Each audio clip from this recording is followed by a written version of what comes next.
I was also questioned about my relationship with the former president, as well as my career as a police officer and my tenure as the general manager of the Philippine Charity Sweepstakes Office. After considerable reflection, I am now executing this affidavit to provide a comprehensive information to the Quadcom regarding everything I personally know about the war on drugs during the former administration.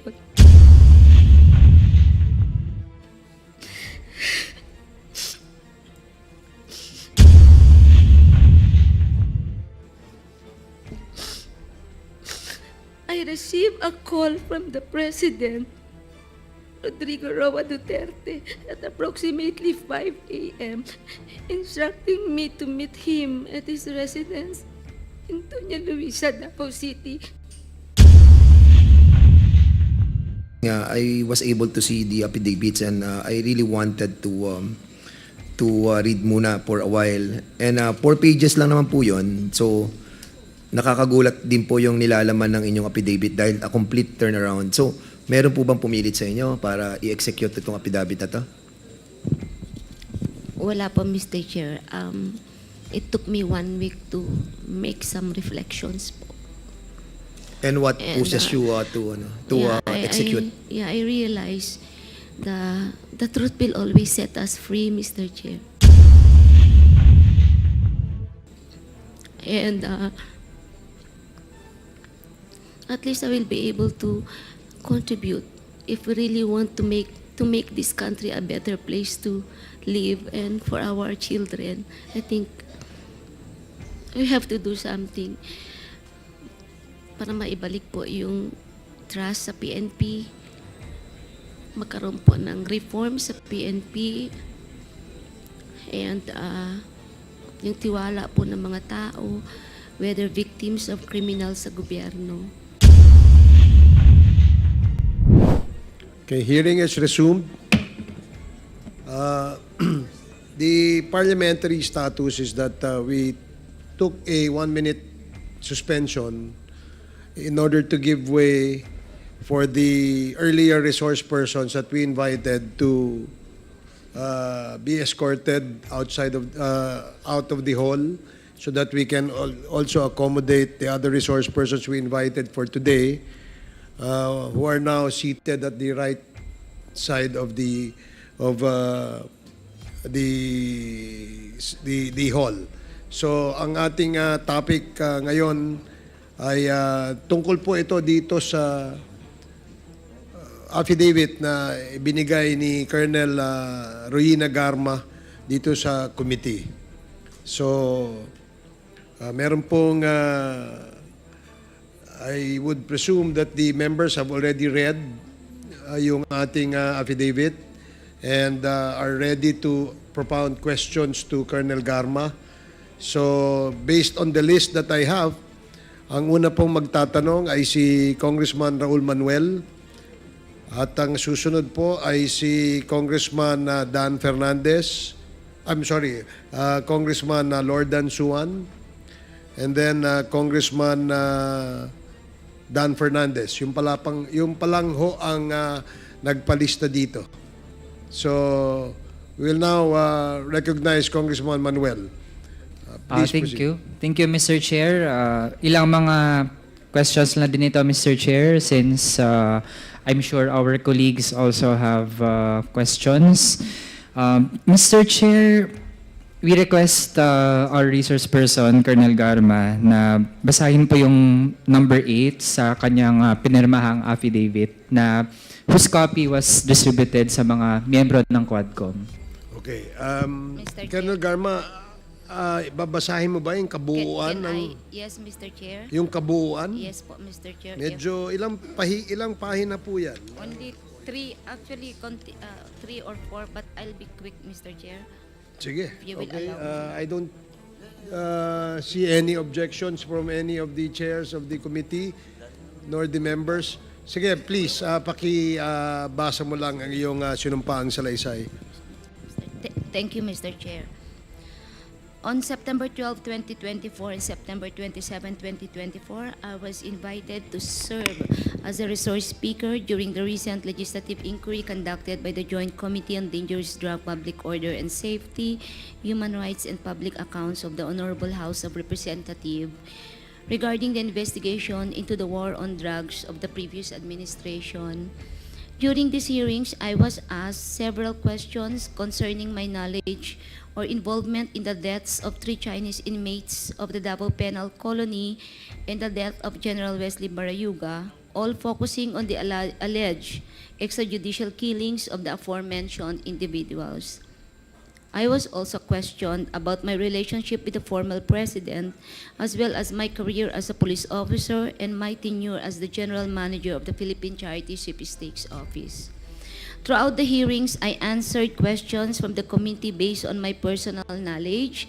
However, I did so with great apprehension as I recognized that my statements on national television could significantly endanger my life, the safety of my family, and others very close to me.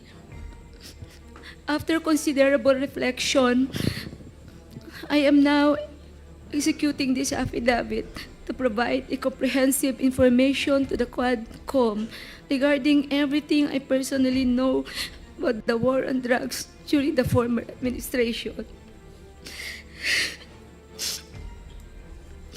On May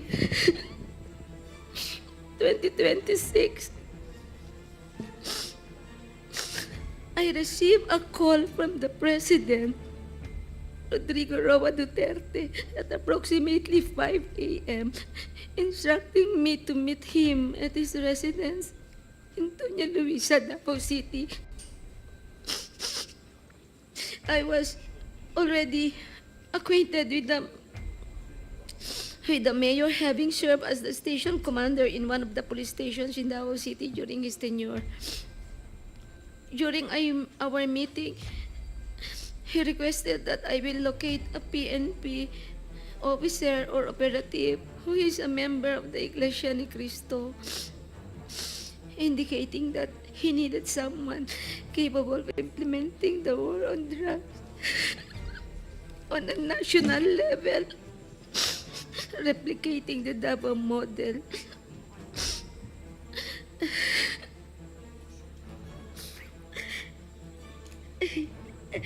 The Davao model referred to the system involving payment and reward.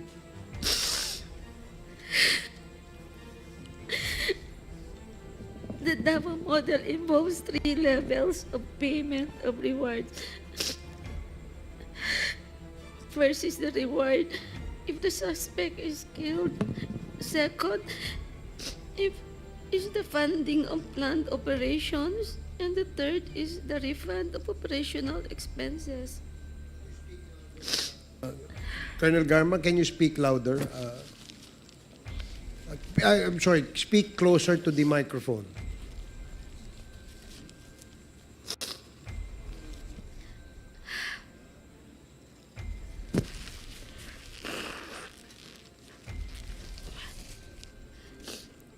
Initially, I informed the President that I was unaware of any individual with those qualifications, as I had not been assigned outside of Davao City or had served in the national capacity within the PNP.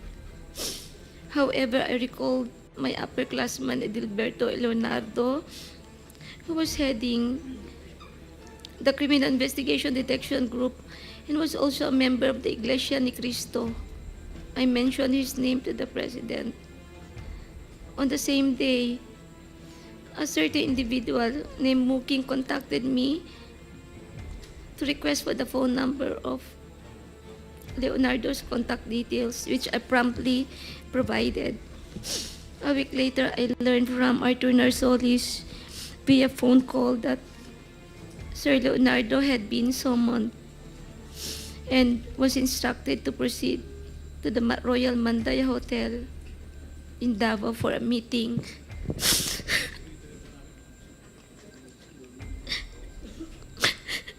Leonardo informed me later that he stayed at the hotel for almost 3 days, during which the president directed him to organize, according to Sir Leonardo, a task force which he understood as PAOK-TF.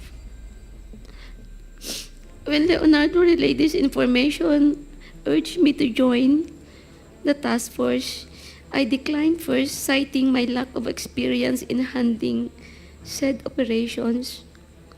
Leonardo subsequently informed me that he had prepared a proposal routed to Bongo outlining the task force, which would encompasses Luzon, Visayas, and Mindanao.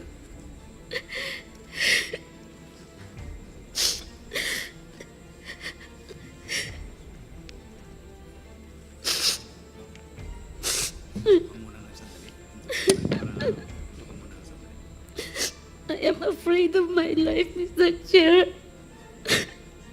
and the life of my relatives and my friends and classmates.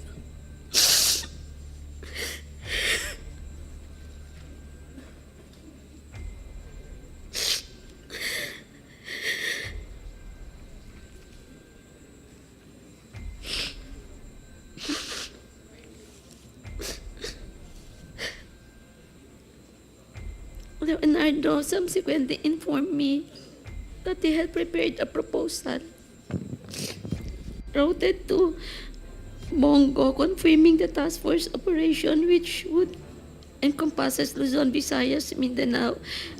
He also inquired if he and his classmates could have a courtesy call with the president through Bongo for a photo opportunity. Considering this, I thought it prudent to invite also my classmates to join the courtesy call.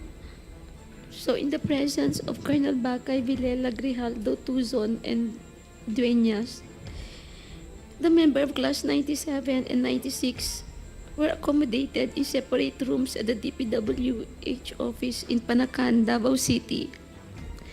The president did not enter our room, and I was unaware if he visited the room of class 96.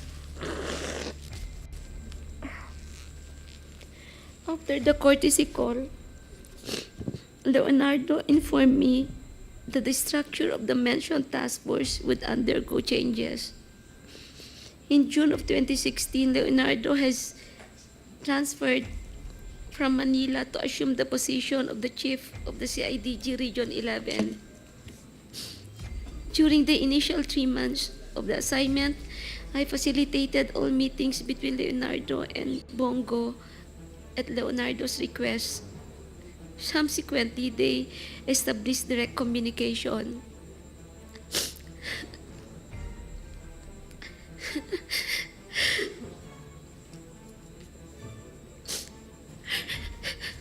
Leonardo informed me that he had recalled several trusted personnel, namely Lester, Romel Bactat, Rodel Serbo, Palma, Peter Parungo to serve as operative for the task force. Notably, Bactat, Serbo, and Palma were, for now, discharged from the police service.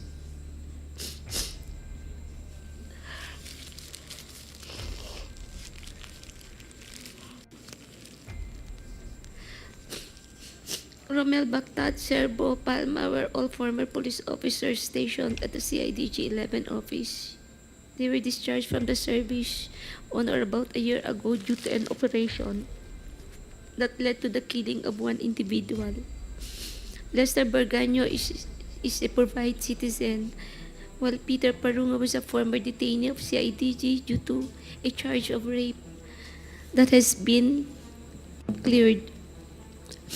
Romel Bactat, Serbo, Palma, and Parunga were charged with the task of collecting and verifying informations provided by police officers in the field concerning arrests, deaths of individuals named in the list of drug personalities, and creating summary reports. All of these reports would then be encoded and compiled by Lester Berganyo. The compilation is thereafter elevated to Sir Leonardo, who will decide what level the arrest or killing was and its corresponding reward. Rewards were only given for killings, while for arrests only for the funding of Copland, and refund for operational expenses was given. I saw how these individuals operated when I would visit my friend in CIDG 11.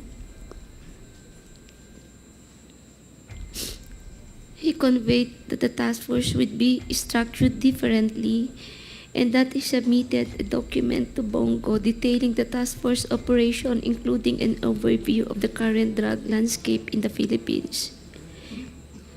I was informed that the drug structure originated from Bucor, where numerous drug lords are currently incarcerated, and that it has 3 branches, Luzon, Visayas, and Mindanao, with Peter Lim involved in the Visayas region.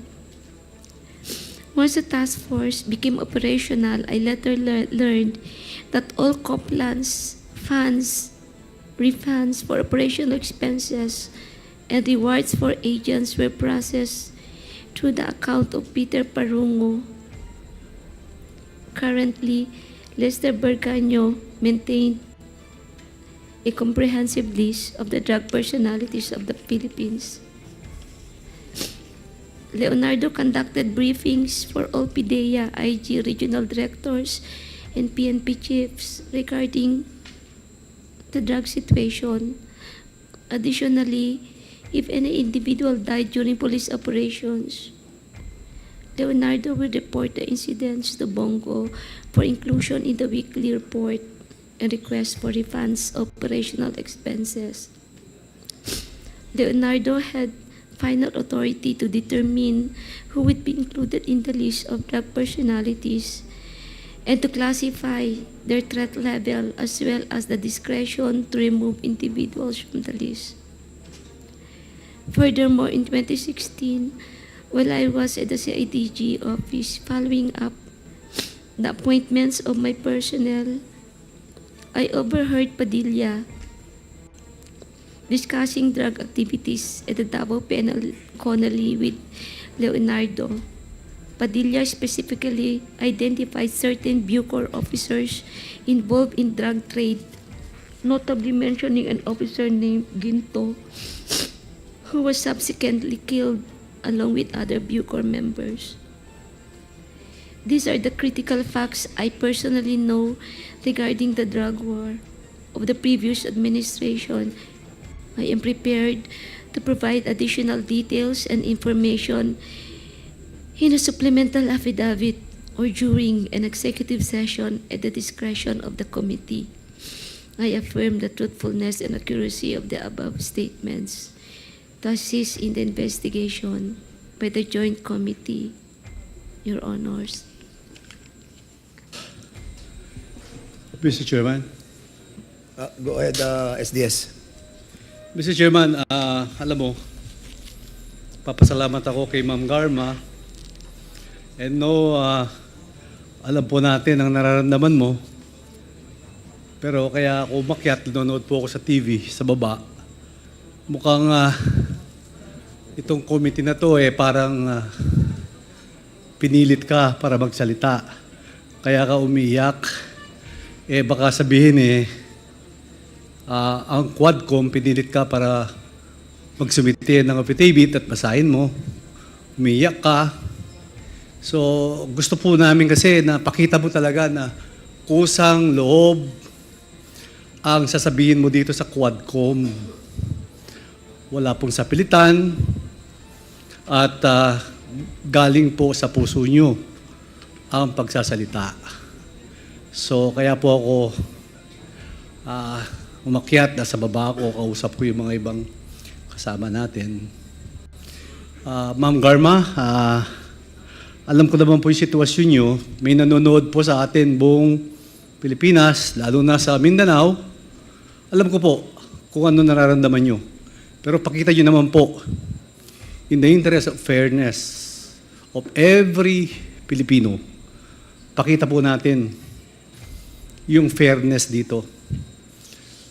Kung titignan nyo po yung mukha nyo sa TV, ang analisa po namin, parang itong committee na to, which is ako na bigla, may affidavit kayo. Kaya ako po sana, kung pwede, kasi hindi po naintindihan yung mga binabasa nyo, yung mga nanonood. Yung affidavit nyo, hindi po naintindihan yung mga televiewers natin. Kung kayo nandito, naintindihan nyo, pero pag nasa TV kayo, hindi nyo po naintindihan yung mga sinasabi nyo. Mr. Chair, on that note, kung pwede po,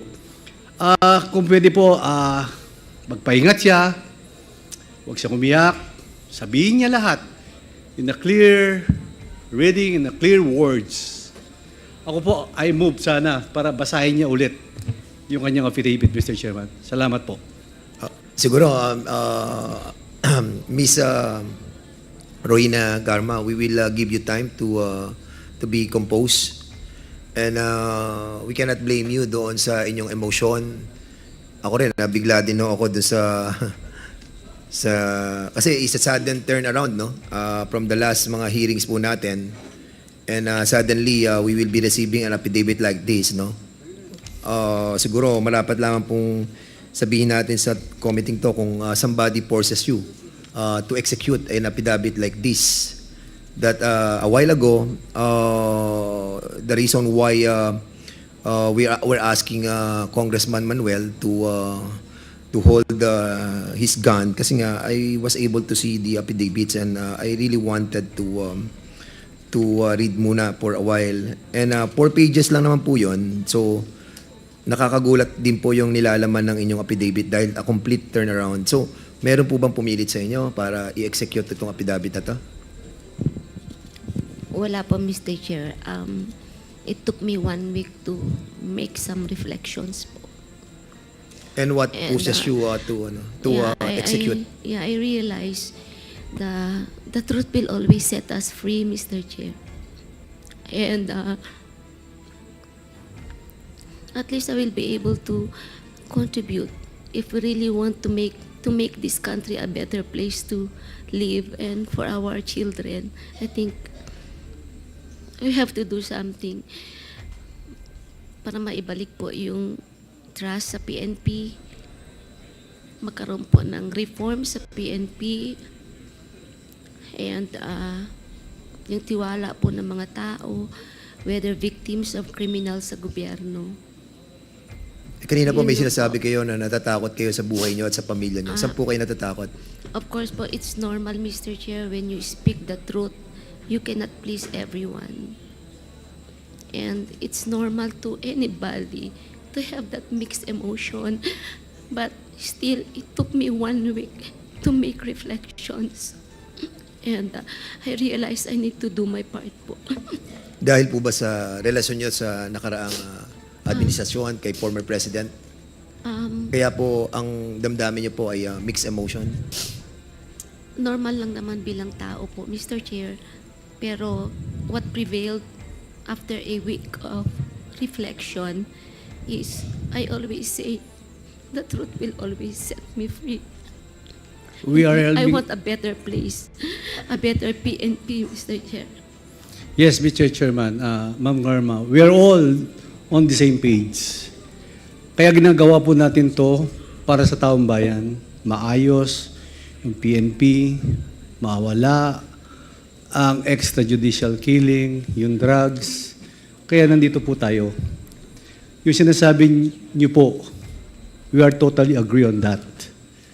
Kaya gusto ko lang pong i-clear at sinagot nyo na walang pumilit, nag-meditate ka for how many days before you prepared that affidavit na bigla nga ako ngayong Quadcom hearing na meron po kayong affidavit. So on that note, Ma'am Garma, pag-compose na po kayo, ayos na po kayo, pwede nyo po ulit basahin ang inyong affidavit. Salamat po, Mr. Chairman. Okay. SDS, are we going to ask Ms. Garma to read again Please, Mr. Chairman. yung kanyang affidavit, no? We hope, kasi kanina medyo hindi ko rin po naiintindihan, no? Luckily, I was able to read na yung ating pong affidavit. So, siguro kung compose na po kayo, para po maintindihan, kasi napaka-importante po nito, no? Nung binabasa ko din po, medyo na-shock din po ako. So, basically, siguro, we will give you another chance para po mabasa itong affidavit as requested and moved by SDS Don Gonzales. So, now, you have the floor again, Ma'am Rohina Garma.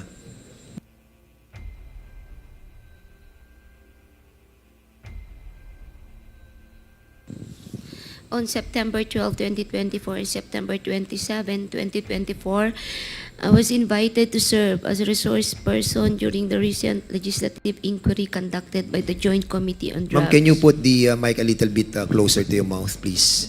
Yes, sir. During these hearings, I was asked several questions concerning my knowledge or involvement in the deaths of 3 Chinese inmates at the Davao Penal Colony and the death of General Wesley Barayuga, all focusing on the alleged extrajudicial killings of the aforementioned individuals. I was also questioned about my relationship with the former president, as well as my career as a police officer and my tenure as the GM of the Philippine Charity Sweepstakes Office.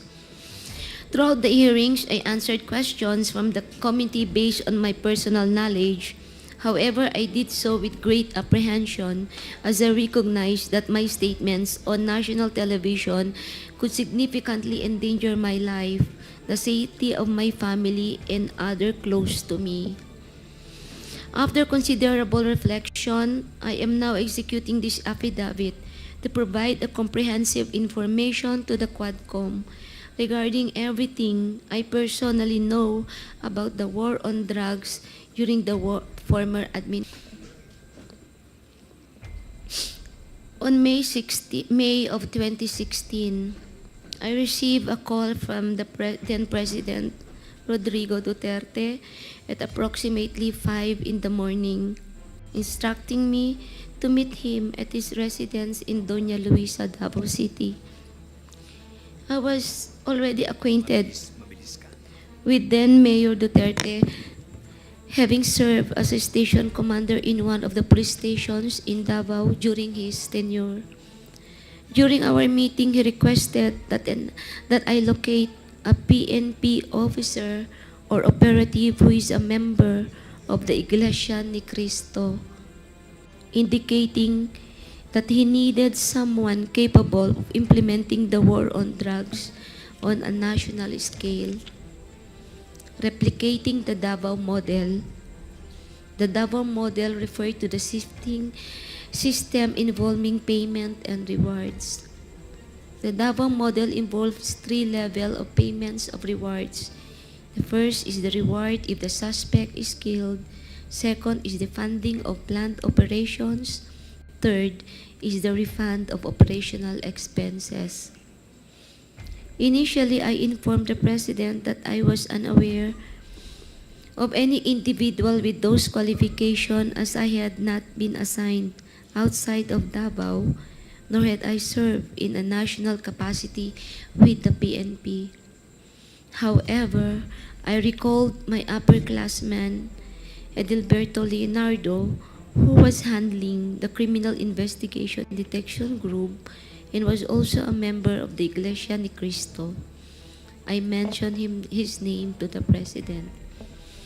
On the same day, a certain individual named Muking contacted me by the phone to request Leonardo's contact details, which I promptly provided. A week later, I learned from Arthur Narsolis via phone call that Leonardo had been summoned and was instructed to proceed to Royal Mandaya Hotel for a meeting.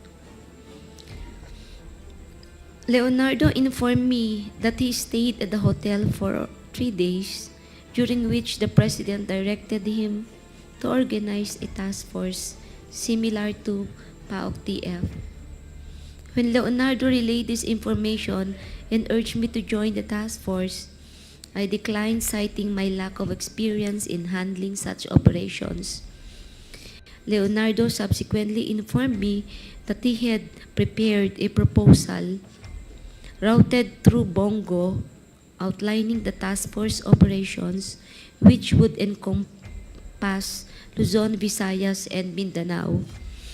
He also inquired if he and his classmates could have a courtesy call with the President through Bongo for a photo opportunity. Considering this, I thought it would be prudent also to invite my classmates, Bakay, Vilela, Grijaldo, Tuzon, and Dueñas, to join the courtesy call. The members of Class 97 and Class 96 of PNPA were accommodated in a separate room at the DPWH office in Panacan, Davao. The President did not enter our room, and I was unaware if he visited the room of Class 96. This is 96, sir, not 97. After the courtesy call, Leonardo informed me that the structure of the intended task force would undergo changes. In June of 2016, Leonardo was transferred from Manila to assume the position of the chief of the CIDG in Region 11. During the initial 3 months of this assignment, I facilitated all meetings between Leonardo and Bongo at Leonardo's request. Subsequently, they established direct communications. Leonardo informed me that he had recalled several trusted personnel, namely, I met Lester Berganyo, Romel Bactat, Rodel Serbo, Michael Palma, and Peter Parungo to serve as operatives for the task force. Notably, Romel Bactat, Rodel Serbo, and Michael Palma were all discharged as police officers. Romel Bactat and Romel Serbo, Michael Palma were all former police officers stationed at CIDG 11 office. They were discharged from service on or about a year ago due to an operation that led to the killing of one individual. Lester Berganyo is a private citizen, while Peter Parungo was a former detainee in CIDG due to a charge of rape that has been cleared. Romel Bactat, Rodel Serbo, Michael Palma, and Peter Parungo were charged with the task force of collecting, verifying informations provided by police officers in the field concerning arrests or deaths of individuals named in the list of drug personalities, and creating a summary report. All of these reports would then be encoded, compiled by Lester Berganyo. The compilation is thereafter elevated to Leonardo, who will then decide what level the arrest or killing was and its corresponding reward. Rewards were only given for killings, while for arrests, only the funding of the COPLAN and a refund for the expenses was given. I saw how this individual operated when I would visit the CIDG office in Region 11 to see my friend Lot Lot. He also conveyed to me that the task force would be structured differently, in that he submitted a document to Bongo detailing the task force operation, including an overview of the current drug landscape in the Philippines. I was also informed that the drug structure originated from Bucor, where numerous drug lords are currently incarcerated, and that it has 3 branches, Luzon, Visayas, and Mindanao, with Peter Lim involved in the Visayas region. Once the task force became operational, I later learned that all COPLAN funds, refunds for operational expenses, and rewards for agents were processed through the bank accounts of Peter Parungo at Metrobank, BDO, and PS Bank. Concurrently, Lester Berganyo maintained a comprehensive list of the drug personalities in the Philippines. Leonardo conducted briefings for all PDEA, IG, regional directors, and PNP chiefs regarding the operations. Additionally, if any individual died during police operation, Leonardo would report the incident to Bongo for inclusion in his weekly report and request for refunds of operational expenses. Leonardo had the final authority to determine who would be included on the list of drug personalities and to classify their threat levels, as well as the discretion to remove individuals from the list. Furthermore, in 2016, while I was at the CIDG office, following up on personnel appointments, I overheard Superintendent Padilla of Bucor discussing drug activities at the Davao Penal Colony with Leonardo. Padilla specifically mentioned certain Bucor officers involved in the drug trade, notably mentioning an officer named Ginto, who was subsequently killed along with other Bucor members. These are the critical facts I personally know regarding the drug war of the previous administration.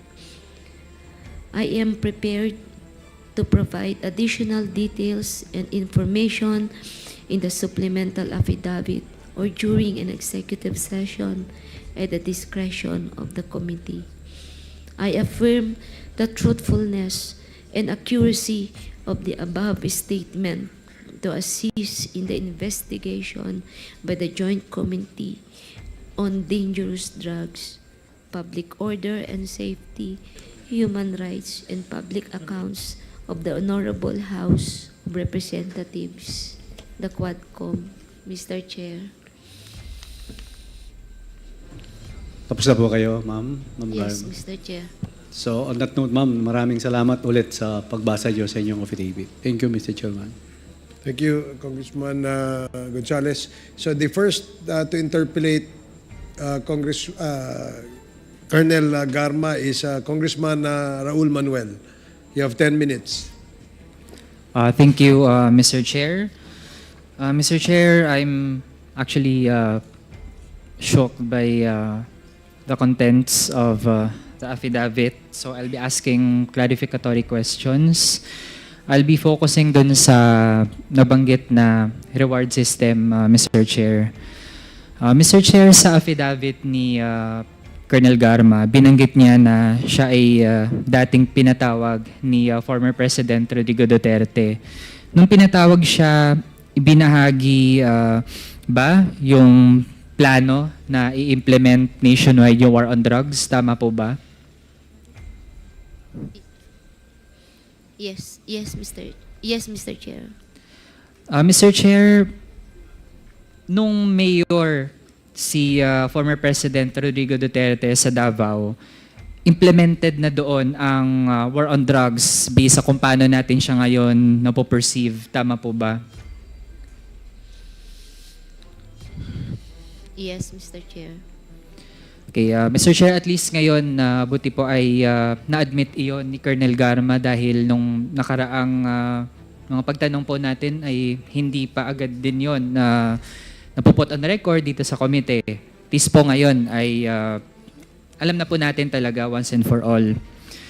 Mr. Chair, nung station commander si Colonel Garma, nung panahon ni former President Rodrigo Duterte as mayor, ibig sabihin po ba nun ay, given her role, isa po siya sa mga nag-implement ng war on drugs sa Davao. Tama po ba iyon, Mr. Chair?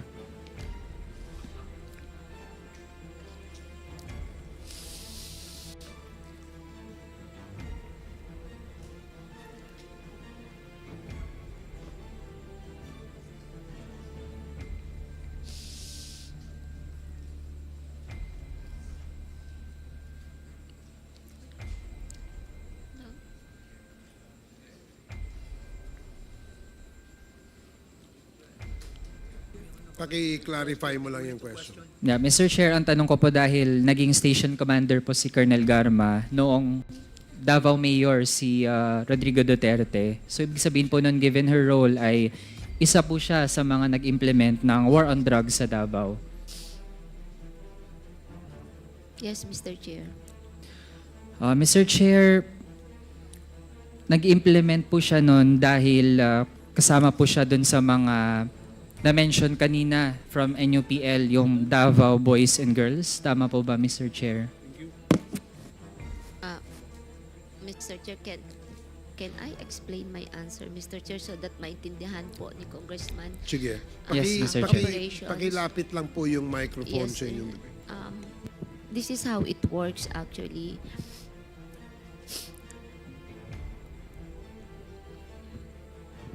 Pag mag-conduct po ng police operation, kasi po ang police, if the operation po is successful and you file the case in court,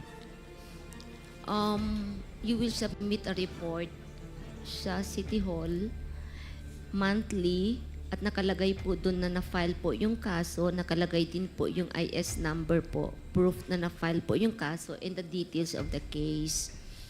And once isubmit mo to, yung operational expenses po ay nare-refund. That's 5,000 pesos per case po, per operation.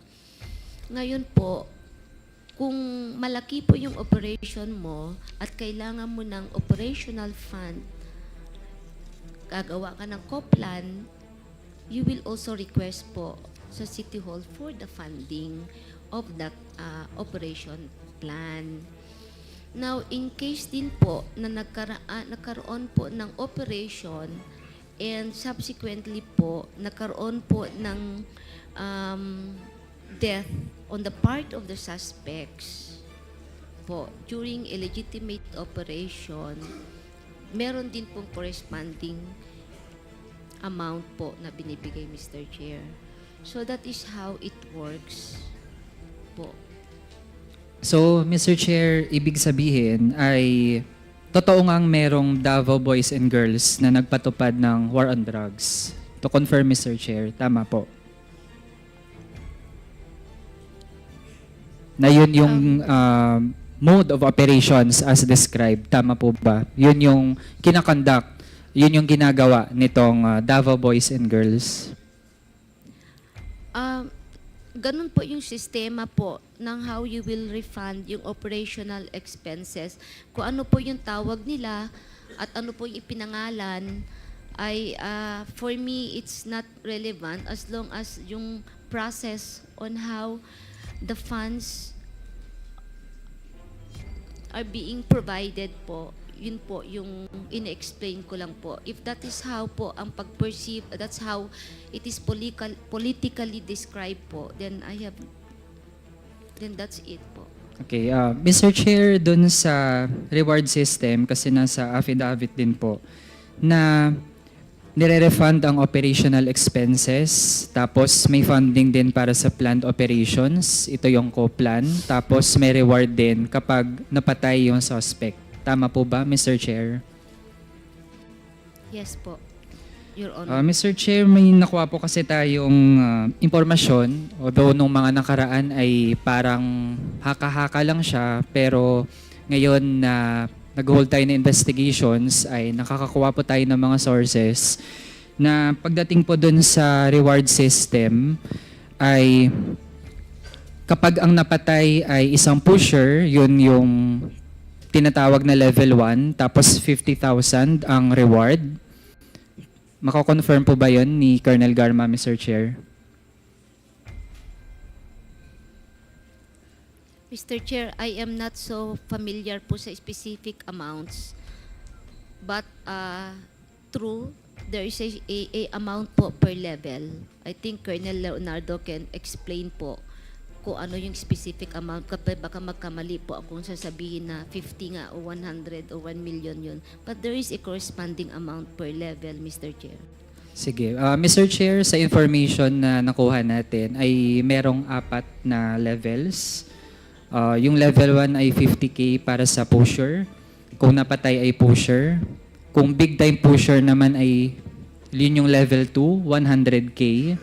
Tapos kung narco-cops, narco-politicians, or protectors ay 300 to 500K. Tapos kapag trader, manufacturer, chemist, yung mga ninja cops, or mga financiers, yun yung level 4, 1 million yung reward kapag napatay sila. Familiar po ba iyon kay Colonel Garma? Yung ganong leveling and amounts? May amount po, Mr. Chair, from what I understand, starting 20,000 to 1 million. But I'm not familiar sa mga bracketing po, Mr. Chair. Mr. Chair, yung 20K, yun po yung mga street level or mga small time na natatag na involved sa drug trade. Tama po ba? Most likely kasi yun po yung pinakamaliit na amount as far as that's I know, Mr. Chair. And to compare, Mr. Chair, yung mga napatay dun sa Davao Penal Colony ay dahil ang kanilang task di umano doon sa drug trade ay yung pagiging mga chemist. Kaya kapag ganun, level 4 sila. Kaya naging 1 million per head yung presyo, kumbaga, or yung reward para sa pagpatay sa kanila. Tas dahil 3 sila, kaya 3 million. Tama po ba, Mr. Chair? Hindi ko po alam, Mr. Chair, hindi ko nakita kung magkano kung talagang mayroon pong na-classify sila kung anong level. Ay, hindi ko po nakita kasi. Pero you can confirm na yung pinakamataas ay 1 million. As far as I know, Mr. Chair. Kaya, Mr. Chair, dun sa pag-i-implement ng war on drugs on a national level, dun sa pakikipag-usap ni Colonel Garma kay former President Rodrigo Duterte, sinabi ba niya na meron siyang layunin na yung Davao model ay i-implement sa buong bansa? May ganun po ba, Mr. Chair? Yes, Mr. Chair. And Mr. Chair, doon sa ganitong plano ay on loop po doon ang incumbent senator na si Bongo. Tama po ba? Mr. Chair, I didn't get the question. Kindly repeat po, Your Honor. Mr. Chair, doon sa plano na itong Davao model ay implement siya sa buong bansa, based sa naging affidavit, gusto nating ma-confirm na mayroong papel din dito si Senator Bongo. Tama po ba?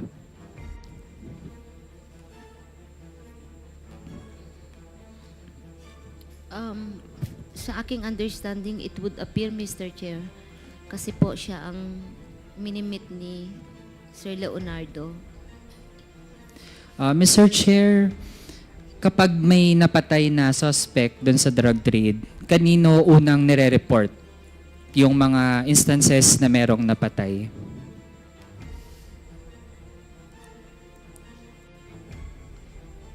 Sa ground kasi may gagawa ka ng report, Mr. Chair, spot report. And then, meron pong phone number na na-disseminate sa lahat po ng RD, PD, Chief of Police, kung saan po tinetext po yung result ng police operation. And these phone numbers are handled, hinahawakan po nung mga tao po ni Sir Leonardo.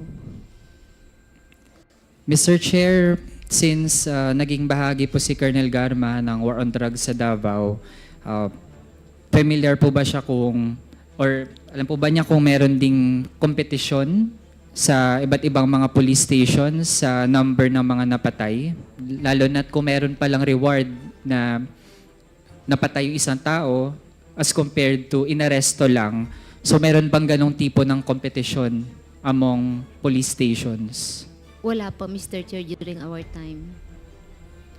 Mr. Chair, pagdating naman sa kung paano na-incentivize yung mga iba't ibang police stations or police officers,